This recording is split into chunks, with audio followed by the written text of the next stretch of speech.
आज प्रथाला खूप छान असं पॅम्पर केलं, पण त्याआधी ना सकाळी नाश्त्यासाठी मुगाचे चिले बनवायला घेतले. पहिल्यांदाच ट्राय करत होते, कारण आमच्याकडे मूग फारसं कोणाला आवडत नाही.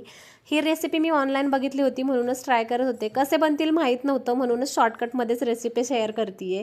रात्रभर भिजवलेले मूग, त्याच्यात 2-3 हिरवी मिरच, अद्रक, लसूण, जिरे आणि चवीपुरतं मीठ घालायचं. मिक्सरवरती छान असं बारीक वाटून घ्यायचं आणि डोसाचा जो आपला तवा आहे ना, त्याच्यावरती डोशासारखंच बनवून घ्यायचं. तूप लावून मस्त भाजून घ्यायचं आणि मुगाचे चिले ना अप्रतिम बनलेले होते.